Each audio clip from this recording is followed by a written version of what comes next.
నమస్తే ఆంధ్రప్రభకి స్వాగతం. నేను ప్రియా కాశీ.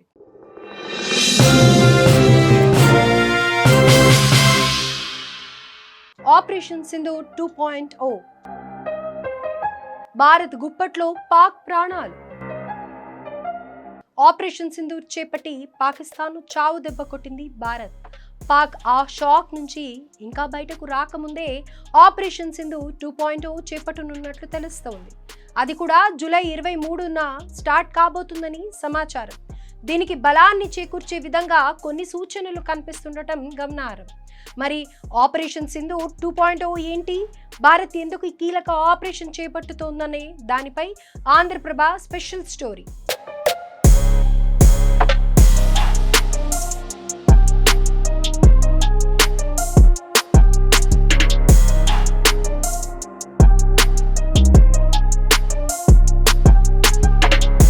భారత్ ఆపరేషన్ సింధూర్ 2.0కి సిద్ధమైందని తెలుస్తోంది. ఇందుకు సంబంధించి సోషల్ మీడియా వేదికగా చర్చ జోరుగా సాగుతోంది. దీనికి ప్రధాన కారణం ఉంది. అదేంటంటే భారత్ వైమానిక దళం జూలై 23 నుంచి 25కు మధ్య సైనిక విన్యాసాలు చేయనుంది.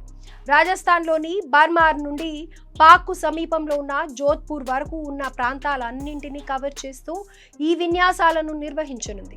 ఎంతో వ్యూహాత్మకంగా ఎడారి భూభాగంలో యుద్ధ సన్నద్ధతను పెంచడంపై ఫోకస్ పెట్టింది.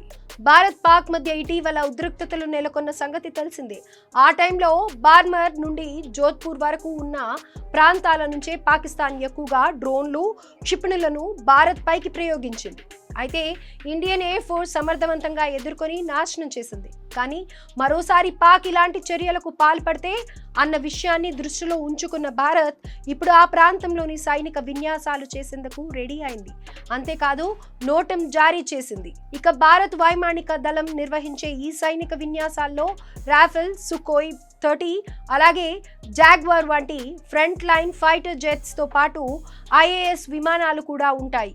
ఇక రాఫెల్, మిరాజ్ 2000 యుద్ధ విమానాలతో బార్డర్ వెంబడి ఇంటెన్సివ్ విన్యాసాలు నిర్వహించనుందని అంచనా.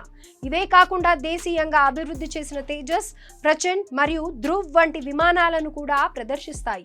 ఈ విన్యాసాలు భారత వైమానిక దళం యొక్క బలాన్ని మరియు నైపుణ్యాన్ని ప్రపంచానికి చాటి చెబుతాయి. మొత్తంగా ఈ విన్యాసాల యొక్క ప్రధాన లక్ష్యం ఏమిటంటే భారత వైమానిక దళం పోరాట సంసిద్ధతను, దాని సామర్థ్యాన్ని ప్రదర్శించడంతో పాటు శత్రువుల నుండి ఎదురయ్యే ముప్పులను, దాడులను ఎదుర్కోవడానికి సిద్ధంగా ఉండటం.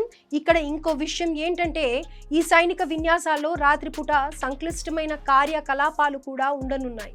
దీంతో పాకిస్తాన్ గుండెల్లో గుబులు మొదలైంది. ఇంకేముంది, తోక ముడుచుకొని మరీ బార్డర్లో ఉన్నటువంటి తమ దేశ ఎయిర్ బేస్లను మూసేసుకుంది.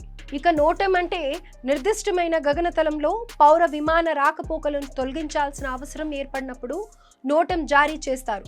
పాక్తో గతంలో ఉద్రిక్తతలు నెలకొన్న సమయంలో ఏర్పడిన పరిస్థితులు మరోసారి రాకుండా ఉండాలన్న ఉద్దేశంతో భారత్ ఈ నోటీస్ ఇచ్చింది. అంటే పౌర ప్రాణ నష్టాన్ని తగ్గించడానికి ఇది దోహదపడుతుంది.